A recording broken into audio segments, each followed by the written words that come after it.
അയാൾ കഥയെഴുതുകയാണ് എന്നുള്ള സിനിമ പ്രേക്ഷകർക്കെല്ലാം നല്ല ഓർമ്മയുണ്ടെന്ന് തോന്നുന്നു. ആ സിനിമ തുടങ്ങുന്നത് ശ്രീനിവാസന്റെ തഹസീൽദാർ കഥാപാത്രം ചാർജ് എടുക്കാൻ പുതിയ സ്ഥലത്ത് വരുന്നു. നിലവിലുള്ള തഹസീൽദാർ ഒഴിയില്ല, ഇറങ്ങിക്കൊടുക്കില്ല. അതിൻ്റെ പേരിലുള്ള ഒരു വടംവലിയും അവസാനം നായകനായിട്ടുള്ള മോഹൻലാൽ ഈ ശ്രീനിവാസന് വേണ്ടി രക്ഷയ്ക്കെത്തുന്നതാണ് കഥയുടെ പ്രമേയം. പിന്നീട് അത് പല വഴിത്തിരിവിലേക്ക് പോകുന്നുണ്ടെങ്കിൽ പോലും ഈ കസേരയെ അള്ളിപ്പിടിച്ചുള്ള ഒരു യുദ്ധം, ഈ കസേര ഞാൻ ഒഴിയില്ല എന്ന് പറഞ്ഞുള്ള ഒരു യുദ്ധം. കസേരകളി രാഷ്ട്രീയ നേതാക്കന്മാരെ അറിയാലോ, കസേര മരണം വരെ കൈവിടാത്തവരാണ്. ഇത് പല ഓഫീസിലും നടന്നിട്ടുണ്ട് ഒത്തിരി ഇടത്ത്. ഇപ്പൊ എവിടെ നമ്മുടെ എനിക്ക് കേരള യൂണിവേഴ്സിറ്റിയിൽ ഇതുപോലെ കസേരകൾ നടന്നിട്ടുണ്ട്. വേറെ ഒത്തിരി സ്ഥലത്ത് ഈ കസേരകളി നടന്നിട്ടുണ്ട്. ഇത് ഒരു ആദ്യത്തെ വിഷയമേ അല്ല. ഇപ്പൊ ഇത് ഇവിടെ ഏറ്റവും ലേറ്റസ്റ്റ് ആയിട്ട് നടന്നിരിക്കുന്ന നമ്മുടെ ആരോഗ്യവകുപ്പാണ്, ഡയറക്ടറേറ്റ് ഓഫ് ഹെൽത്ത് സർവീസ് DHSലാണ് നടന്നിരിക്കുന്നത്. കഥ അറിയാമല്ലോ, നമ്മുടെ പുതിയ ആരോഗ്യമന്ത്രി ഇടപെട്ട് ഇതിന്റെ ആരോഗ്യവകുപ്പ് ഡയറക്ടർ ഡോക്ടർ റീനയെ മാറ്റിയിരുന്നു. അവരെ മാറ്റിയെന്ന് മാത്രമല്ല, അവരെ അപ്രധാനമായ ഒരു തസ്തികയിലേക്ക് ഡോക്ടർ KJ റീനയെ മാറ്റി. ആ തസ്തികയിലേക്ക് ഡോക്ടർ മീനാക്ഷി എന്ന് പറയുന്ന ആൾക്ക് ചുമതല കൊടുക്കുന്നു. അപ്പോൾ ഇതിനിടയിൽ സംഭവങ്ങൾ നടക്കുന്നു, കാറ്റിൽ പോകുന്നു. അവര് അഡ്മിനിസ്ട്രേറ്റീവ് ട്രൈബ്യൂണലിൽ റീന പോകുന്നു. റീനയെ അവിടെ തന്നെ ഇരുത്താൻ അഡ്മിനിസ്ട്രേറ്റീവ് ട്രിബ്യൂണൽ ഉത്തരവ് ഇടുന്നു. അതായത് അവരെ സ്ഥലം മാറ്റം മരവിപ്പിച്ചവരെ അവിടെ തന്നെ തുടരും. അതെ. അപ്പോൾ വളരെയധികം പ്രശ്നമാണ് അത്. ഇവരെ മാറ്റാനുണ്ടായ കാരണം എന്തായിരുന്നു? അത് ഈ ഇപ്പോഴത്തെ രോഗപ്രതിരോധ വിഷയങ്ങളുമായി ബന്ധപ്പെട്ട് ഇവരെ 15 ദിവസത്തെ അവധി ചോദിച്ചു എന്നാണ്. അല്ല, എന്തോ ഒരു പകർച്ച നിപ്പ വന്നത് ആരോഗ്യമന്ത്രി അറിഞ്ഞില്ല. ആരോഗ്യമന്ത്രി എന്നല്ല, കേരളത്തിൽ ആരും അറിഞ്ഞില്ല. നിപ്പ വന്നിട്ട് പരിശോധനാ ഫലം വന്നതിന്റെ റിപ്പോർട്ട് വന്നിട്ട് ഇവരെ അറിയിച്ചില്ല. ഈ നിപ്പ വന്നു എന്നുള്ളത് പുറത്ത് വന്നു കഴിഞ്ഞാണ്. കോഴിക്കോട് കളക്ടർ എന്താ കൃത്യമായിട്ട് മന്ത്രി അറിയിച്ചില്ല എന്ന് വേറൊരു പരാതി വന്നിട്ടുണ്ടായിരുന്നു. മൊത്തത്തിൽ ആരോഗ്യവകുപ്പിൽ നടക്കുന്ന എല്ലാ പ്രശ്നങ്ങളും മുരളീധരൻ എന്തോ ഒരു ഡയലോഗും വിട്ടിരുന്നു, ഇമാതിരി പണിക്ക് അതിന്റെ ഒരു പേര്. അതെ, കുത്തിത്തിരിപ്പ് കാണിക്കുന്നവരെ ഞങ്ങൾ വിടില്ലെന്ന രീതിയിൽ അദ്ദേഹം പറഞ്ഞിരുന്നു. വെച്ചേക്കല എന്ന് പറഞ്ഞ്. പക്ഷെ അത് എനിക്ക് തോന്നുന്നത് അദ്ദേഹം പറഞ്ഞത് അത്രത്തോളം പ്രായോഗികമാണെന്ന് എനിക്ക് സംശയമുണ്ട്. കാരണം ഇത് പിന്നെ KT എന്ന് പറയുന്നത് ട്രിബ്യൂണലാണ്, ജുഡീഷ്യൽ അധികാരമുള്ള സ്ഥാപനമാണ്. അവര് നിയമനം തസ്തി തുടരാൻ പറഞ്ഞാൽ അതനുസരിക്കാൻ സർക്കാർ നിർബന്ധിതരാണ്. ഇത് കാറ്റും മറ്റേത് ക്യാറ്റും അല്ലയോ, സെൻട്രൽ അഡ്മിനിസ്ട്രേറ്റീവ് ട്രിബ്യൂണൽ. ഇത് കേരള അഡ്മിനിസ്ട്രേറ്റീവ്. അതെ, KT ആസ്ഥാനം തിരുവനന്തപുരത്താണ്, CIT കൊച്ചിയിലുമാണ്. അപ്പൊ ഇതിനകത്ത് പ്രശ്നം എന്താണെന്ന് ചോദിച്ചു കഴിഞ്ഞാൽ, ഇതിനകത്ത് സർക്കാരിന്റെ വാദങ്ങൾ ആദ്യമേ പൊളിഞ്ഞുപോയി. സത്യത്തിൽ അതാണ് സംഭവിച്ചിരിക്കുന്നത്. കാരണം ഇവര് 15 ദിവസത്തെ അവധി ചോദിച്ചുകൊണ്ട് മാറ്റി എന്നായിരുന്നു ഇവർ. പക്ഷെ അവർ 2.5 ദിവസത്തെ അവധിയെ ചോദിച്ചോളൂ എന്ന് മാത്രമല്ല, ഒരു വീട്ടിൽ ഇരുന്ന് വർക്ക് ചെയ്യുന്നുണ്ടായിരുന്നു. അപ്പോൾ അതെല്ലാം കൂടെ ചൂണ്ടിക്കാട്ടി അപ്പോൾ അവരെ മനഃപൂർവ്വം നീക്കിയതാണ് എന്ന് പറഞ്ഞുകൊണ്ട് അവർ. എന്താണ് അവിടെ ശരിക്കും ഒരു കമ്മ്യൂണിക്കേഷൻ ഗ്യാപ്പ് സംഭവിച്ചതാണ് ഞാൻ ഇങ്ങനെ ആലോചിക്കുന്നത്. കാരണം ഹെൽത്ത് സെക്രട്ടറിക്കുള്ളതാണല്ലോ. അപ്പോൾ മന്ത്രി ഹെൽത്ത് സെക്രട്ടറിയായിട്ട് ബന്ധപ്പെട്ടിരുന്നു, ഇത് സംബന്ധിച്ചതിന് ചർച്ച നടത്തിയിരുന്നു.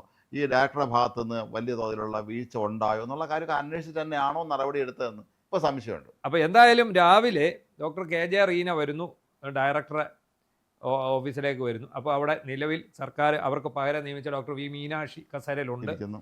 ഈ മീനാക്ഷി എന്തോ ചെയ്താൽ മാറൂല. അവർ പറഞ്ഞ കാര്യം എന്നെ സർക്കാർ നിയമിച്ചിരിക്കുകയാണ്, പകരം നിങ്ങളെ നിയമിച്ചെന്നുള്ളതിൻ്റെ ഡോക്യുമെൻറ്റ്സ് ആയിട്ട് വന്നാൽ ഞാൻ മാറാമെന്നുള്ളതായിരിക്കും അവരുടെ നിലപാട്. അതെ. അപ്പോൾ ഇവർ വന്ന് ഇവർ കസേര ഒഴിയുന്നില്ല. പക്ഷേ ഇവർക്ക് ജോയിൻ ചെയ്തേ പറ്റൂ. അവർ തൊട്ടടുത്തുള്ള സീറ്റിൽ വന്നിരുന്നിട്ട് ഒപ്പിട്ട് ജോലിയിൽ പ്രവേശിച്ചു. അപ്പോഴും ഈ മീനാക്ഷി എന്ന് പറയുന്ന ഡോക്ടർ മാറിയില്ല. അവർ ഒരു രക്ഷയില്ല, അവർ മാറത്തില്ല എന്ന് പറഞ്ഞു. അപ്പം എന്താണ് സംഭവം എന്ന് ചോദിച്ചു കഴിഞ്ഞാൽ, ഇവർ തമ്മിൽ നേരത്തെ എന്തോ നിയമ പോരാട്ടം നടക്കുന്നുണ്ട്. ഈ ഉദ്യോഗസ്ഥർ തമ്മിൽ ദീർഘനാളായി നിയമ പോരാട്ടം നിലനിന്നിരുന്നു. ഒടുവിൽ ഡോക്ടർ KJ റീനയ്ക്ക് അനുകൂലമായി അഡ്മിനിസ്ട്രേറ്റീവ് ട്രിബ്യൂണലിൻ്റെ വിധി വന്നു. അങ്ങനെയാണ് ഈ ഉത്തരവിൻ്റെ പകർപ്പുമായിട്ട് ഇവർ വരുന്നത്. ഡോക്ടർ റീന ഈ ഡയറക്ടറേറ്റ് ഓഫീസിൽ എത്തിയത്. എന്നാൽ ഇവർ വന്നപ്പോൾ മറ്റവർ മീനാക്ഷി ഒഴിയല്ല, അവർ ഭയങ്കര അതൃപ്തി കാണിച്ചു. കേരള യൂണിവേഴ്സിറ്റിയിൽ കുറച്ചാൾ മുമ്പ് 2 രജിസ്ട്രാർമാരുണ്ടായിരുന്നു, ഇതുപോലെ ഓർമ്മയുണ്ടല്ലോ. അതെ. അല്ല, ഇതിനകത്ത് അവർ വേറൊരു കാര്യം പറഞ്ഞു. അവർ ഈ മീനാക്ഷി പറയുന്നത് ശരിയാണ്. എന്താണെന്നറിയാം, അവർ പറഞ്ഞത് നിങ്ങൾ വന്ന് അഡ്മിനിസ്ട്രേറ്റീവ് ട്രിബ്യൂണലിൻ്റെ ഉത്തരവുമായിട്ട് ട്രിബ്യൂണൽ നിയമിക്കും. പക്ഷേ ഇത് നടപ്പാക്കേണ്ടത് സർക്കാരാണ്. അപ്പോൾ സർക്കാരിൻ്റെ ഉത്തരവുമായിട്ട് വാ. അതാണ് നമ്മളിപ്പോൾ പറഞ്ഞത്. എന്തിപ്പോൾ കേന്ദ്ര സർക്കാരിൻ്റെ ഒരുപാട് ഉത്തരവുകൾ വരും, പക്ഷേ അതിന് കേരളത്തിൽ പ്രത്യേക ചട്ടം രൂപീകരിക്കണം. അങ്ങനെയാണ്. ആ ചട്ടം രൂപീകരിച്ച് ഉത്തരവിറക്കിയതിന് ശേഷം മാത്രമേ കോടതി ഉത്തരവ് വന്നാലും സംസ്ഥാന സർക്കാരിന്റെ ഉത്തരവ് വേണം. ഇപ്പൊ തന്നെ നമ്മൾ ഈ IAS IPSകാരുടെ ഈ നിയമനം നടക്കുമ്പോൾ ചിലരെ പുതിയ തസ്തികളിലേക്ക് നിയമിക്കും. അപ്പോൾ എന്ത് പറയുക, എക്സ്കേഡർ ഇതെന്നും പറഞ്ഞ് പോസ്റ്റ് എന്നും പറഞ്ഞാണ് ഇത് വരുന്നത്.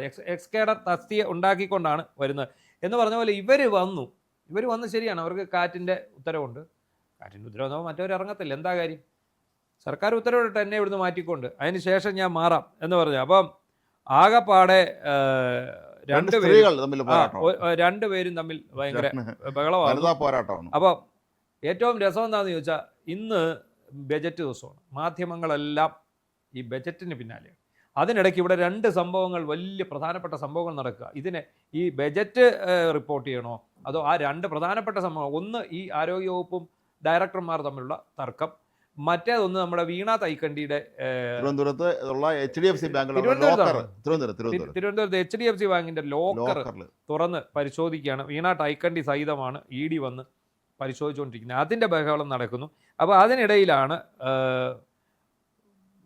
പിന്നെ ഇവര് തമ്മിൽ അടി നടക്കുന്നത്.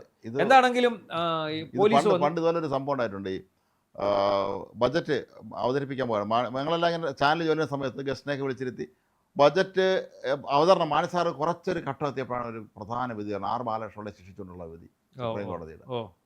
ശരിക്കും നമ്മൾ പെട്ടുപോയി. ഈ വന്ന ഗസ്റ്റുകളെ പറഞ്ഞേക്കാനും നിർവാഹമില്ല.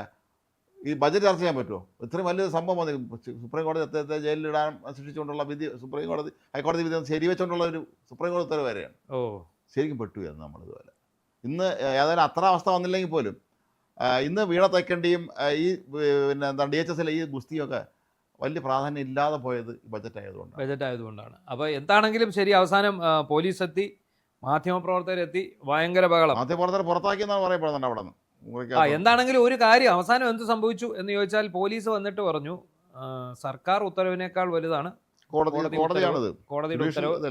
ഉത്തരവാണ്, അതുകൊണ്ട് നിങ്ങൾ ഒഴിഞ്ഞു കൊടുക്കുന്നതാണ് നല്ലത്. പക്ഷേ മറ്റവരും ഒട്ടും മാറുന്നില്ല, ഇവരും ഒട്ടും മാറുന്നില്ല. എന്തായാലും അവസാനം അവർ ഒഴിഞ്ഞു കൊടുത്തു. നമ്മളിപ്പോൾ ഈ ചർച്ച എടുക്കുന്ന സമയത്ത് അവർ ഒഴിഞ്ഞു കൊടുക്കുകയുണ്ടായി. ഇനി അങ്ങോട്ട് ഈ മോഡൽ, ഇപ്പം നമുക്കറിയാം സർക്കാർ മാറി, ഉദ്യോഗസ്ഥരെ സ്ഥലം മാറ്റിക്കൊണ്ടിരിക്കുക, എല്ലാവരും കാറ്റിലോട്ട് പോയിക്കൊണ്ടിരിക്കുകയാണ് സ്ഥലം മാറ്റുന്നതിന്. അപ്പം ഈ CPMന്റെ കാലത്ത് ഇങ്ങനെ ഒരു നടപടിക്രമം ഇല്ലായിരുന്നു. അവർ സ്ഥലം മാറ്റം കിട്ടിയവർ മേടിച്ചു. പിന്നെ നമ്മുടെ അശോകിനെ പോലെയുള്ള ആൾക്കാർ മാത്രമാണ് ഇവർക്കെതിരെ കൃത്യമായിട്ട് നിയമപരമായിട്ട് നീങ്ങി ഫൈറ്റ് ചെയ്ത് നിന്നു. അങ്ങനെ അവരെ അശോകിനെയൊക്കെ അദ്ദേഹത്തിന് പഴയ ലാവണത്തിൽ തന്നെ നിയോഗിച്ചതാണ്. അതുപോലെ ഈ എക്സൈസ് കമ്മീഷണർ പോസ്റ്റ് IAS-കാർക്കാണെന്നും പറഞ്ഞ് അദ്ദേഹം പോയി. അങ്ങനെയാണ് ഇയാൾക്ക് പോകേണ്ടി വന്നത്.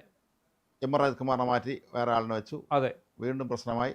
ഏതായാലും ഇത് നമ്മുടെ ഔദ്യോഗിക തലത്തിലൊക്കെ തന്നെ വലിയ തോതിലുള്ള മാറ്റങ്ങളും ഈ KIT-ലേക്കുള്ള ഈ നീണ്ട യാത്രകളൊക്കെ ഇനി ഇഷ്ടംപോലെ നടക്കാനാണ് സാധ്യത. എന്തായാലും അങ്ങനെ വരും എന്ന് തന്നെയാണ് തോന്നുന്നത്.